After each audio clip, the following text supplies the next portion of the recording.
Hey, it's Rebecca, and you are listening to Resilient by Design.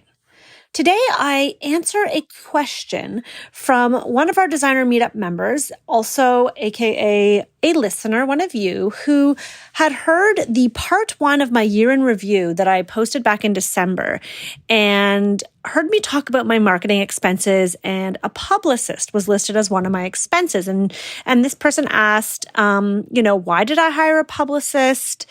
What did they do for me? How much does it cost? And all of that. So I thought this would be a really great topic for a podcast because it's probably the first time I've talked about this here. So today's episode is everything publicity and why I particularly have engaged in multiple publicists actually over the years. So I hope you guys enjoy this episode. All right. I'm Rebecca Hay, and I've built a successful interior design business by trial and error, podcasts, online courses, and so many freaking books.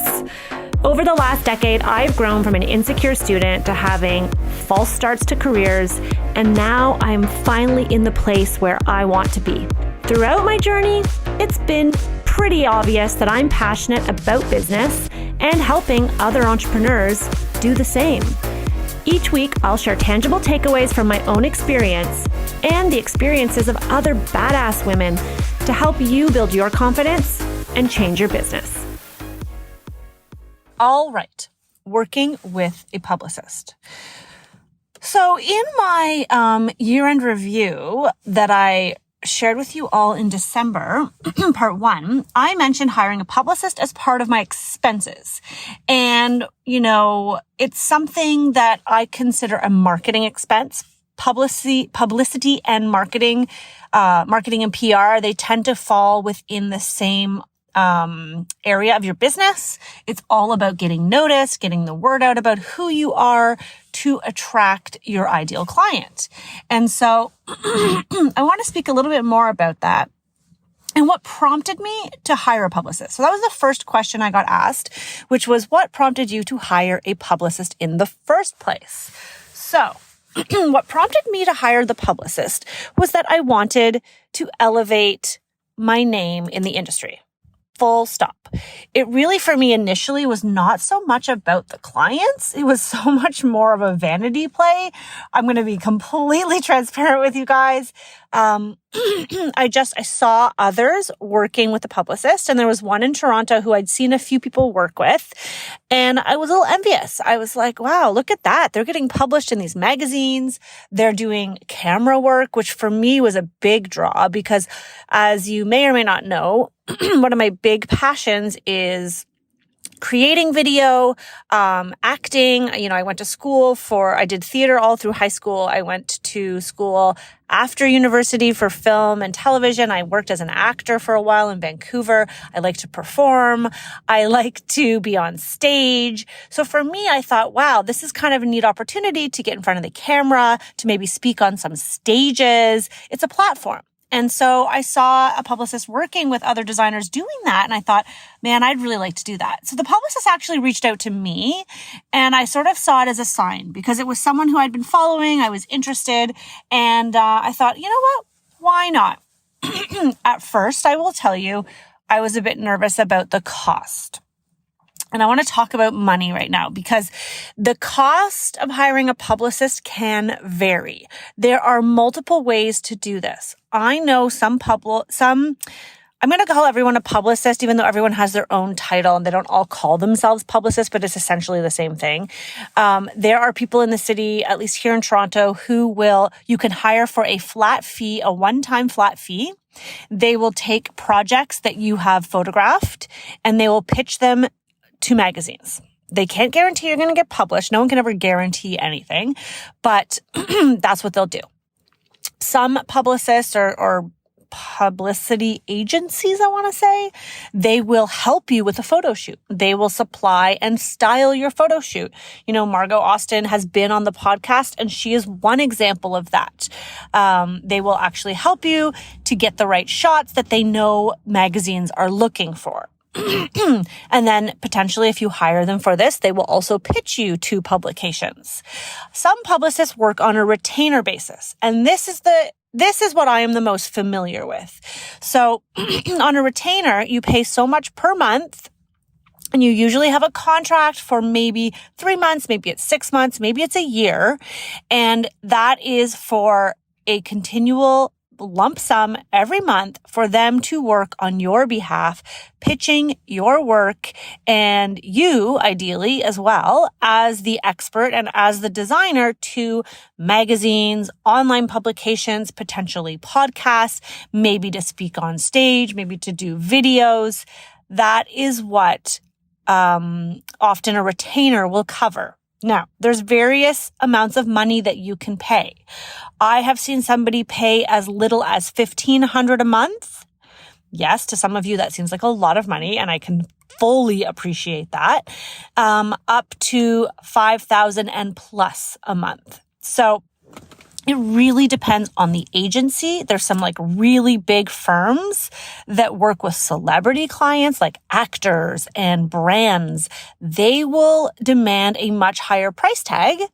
And in theory, they will get you, published in a higher caliber, let's say, of a magazine, or maybe they'll pitch you to a big development, or maybe they'll get collaborations with celebrities.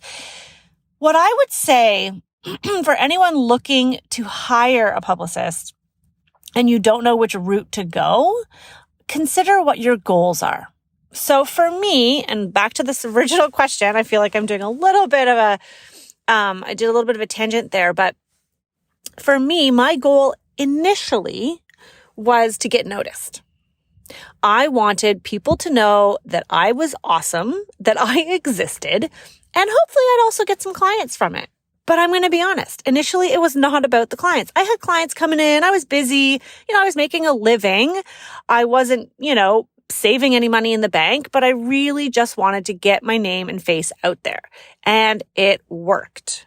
So my goals were to hire a publicist, and I brought them on retainer for a year. I ended up working with that publicist for 3 years, actually. And I can say most of the time, the length of that commitment can vary. I know people who stay for, usually you need to be with a publicist for at least 6 months to a year to start to see some traction if you are working on the retainer model. Because a lot of the times it's about brand building, right? And they're going to pitch you. And then somebody might say, yes, we're going to feature Rebecca's kitchen project in the November issue of Style at Home. Well, great. Well, that's like 5 months away, or maybe it's a year away, right? And so these things are kind of a long, slow snowball.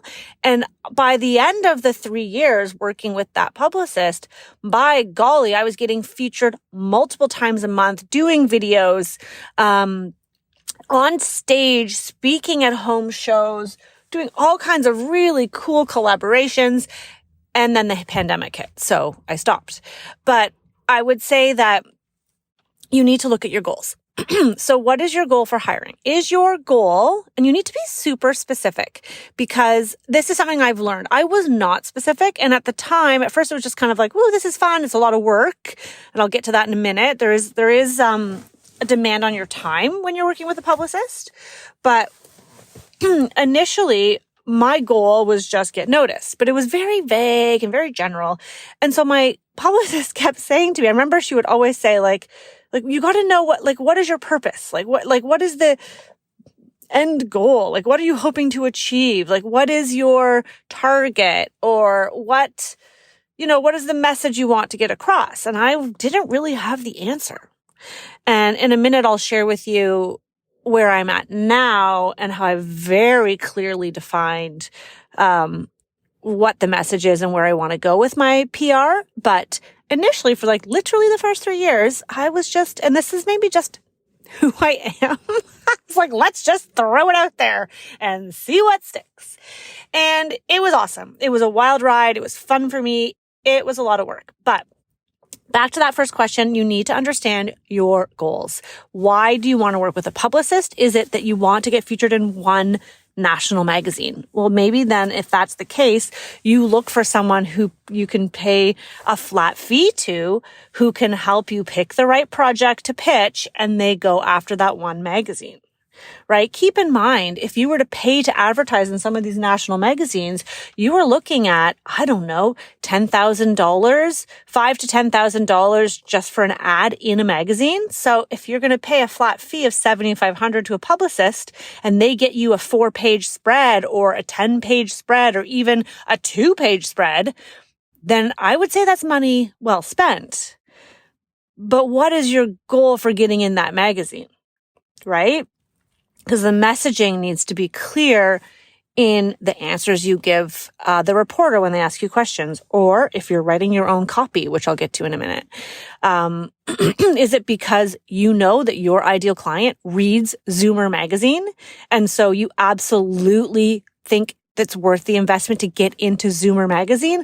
Well, shoot, that is a clear yes for me. If you're super clear about why you're doing it, how it's going to benefit you, go for it.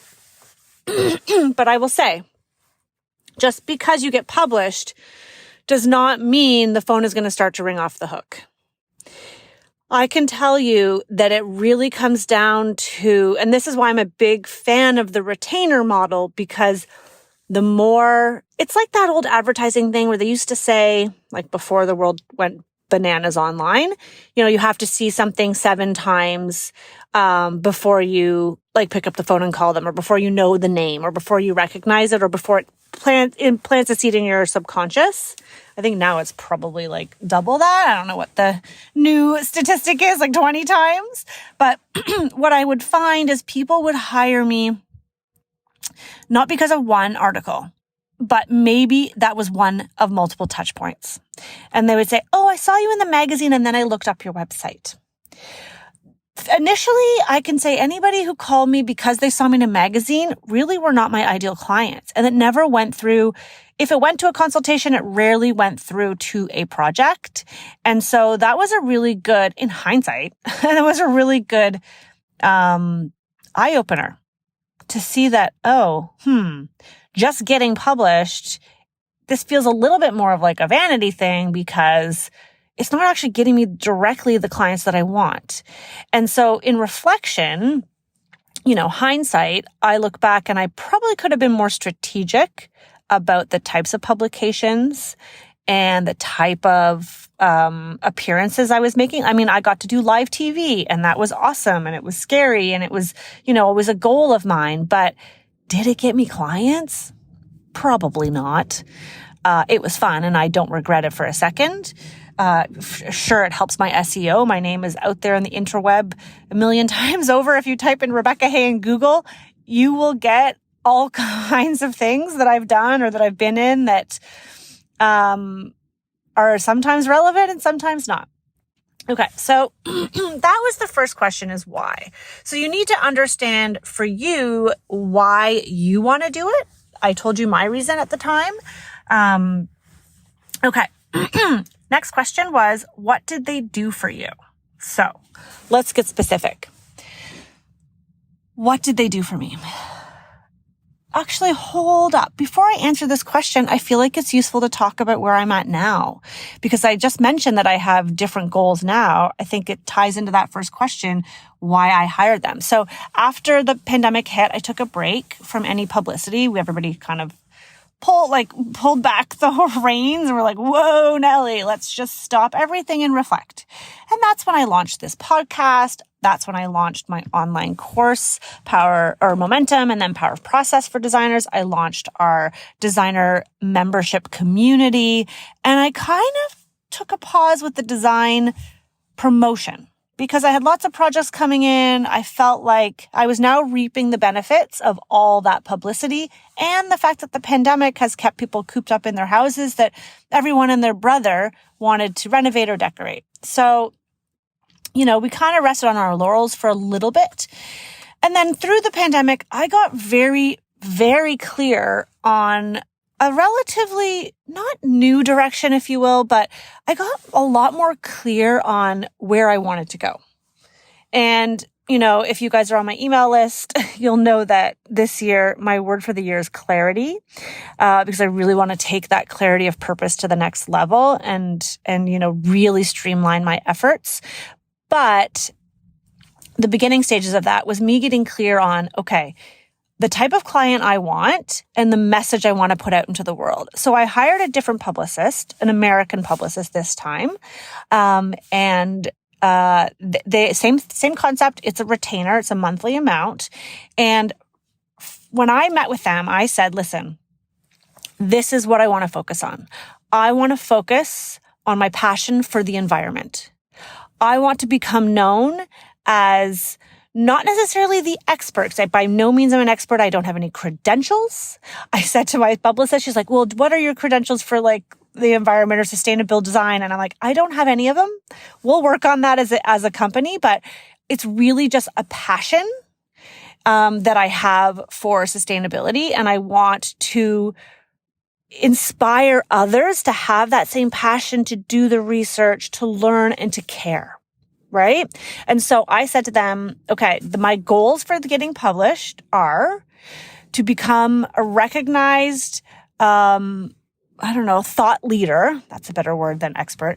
A recognized thought leader when it comes to sustainable decorating and design, because it's not about building materials so much for me. And I want to be recognized internationally as a business coach for designers. So what I have mandated, and it's been amazing to see when you're really specific about what you want, you can actually get that publicity, is I was very specific to them about I want to be featured in these two capacities. Obviously, I want our designs featured, but I always, wherever possible, want the sustainable angle to be woven into the storyline. Because I'm very passionate. I really do want to make a difference. And I've realized that over the last year or so, that I don't just want to make beautiful spaces just for my ego. I'm over that. I'm done with that. Really, I want to make a difference. And I want to be intentional about the choices I make. And so I really want to showcase to the world.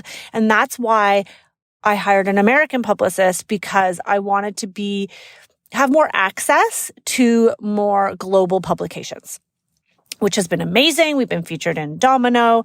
We've been featured in Martha Stewart Living, Today.com. I don't know, all the places. It's amazing.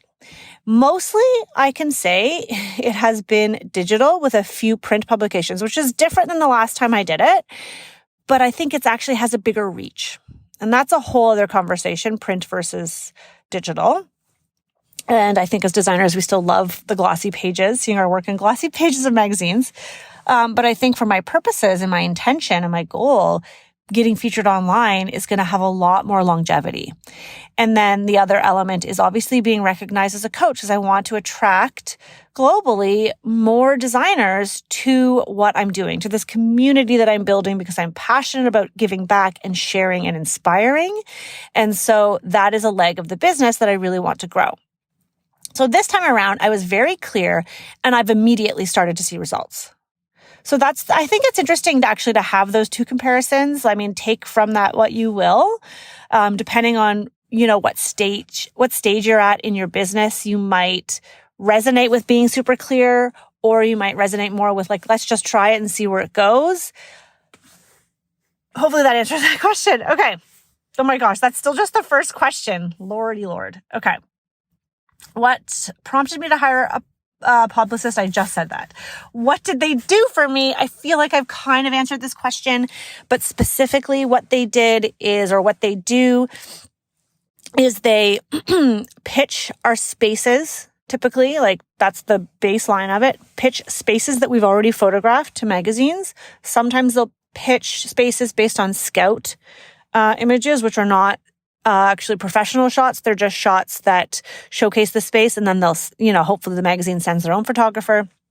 Quite often, it involves a lot of writing on my end. So this is something that I had no idea. I did get a warning though. Before I hired my first publicist, somebody who had worked with them said, "Oh man, it's so much work. It's too much work. It's so much writing. I can't handle it. I can't do all the writing." And I was like, how much writing could it be? Come on, I want to get on TV. Let's do this. Oh my gosh. It was so much writing. And I think I'm a pretty decent writer and I enjoy it. But when you layer that on top of running your design business, managing clients, and a family and a personal life, wow, it was a lot. So it is not something you just pay someone and they're off to the races and they do everything for you. There is a lot of like monthly kind of maintenance, if you will. It's supplying them with the updated images, making sure that everything is saved in a folder, making sure that you have the description of each project so it's clear, everything that you did, what your intention was. You'll get a request, and I can tell you most of the time, I'm writing my own copy. Now, it's a little bit less now that I'm working with a different publicist and we're getting published in a different manner, but there was a lot of me writing the entire story. So quite often, if you look back in the last few years, articles, if you pay attention and you're like, oh, there's Rebecca's feature, it says written by Rebecca Hay. The only times it wasn't written by me was if it was a big national publication. And they had the resources to hire a writer, a freelance writer, to interview me. So my style at home features that I've had, those were written by a freelance writer. But any of the other ones were written by me. And then you also need to be considering and this is something I learned through my publicist, is when you look at a space and you want to pitch it, what is the story? Is it about color? Is it about sustainability? Is it about mixing metals? Is it about a young family? You want to look at what your angle is. And the biggest thing that I learned is you can take one space and you can pitch it 5 different ways to multiple publications. Now, you have to be careful. Some publications have like a blackout period. If they're going to feature you, that space can't be shared for like 6 months after. But then after 6 months, you can go and pitch it to any other publication in another country too, because it doesn't go across countries.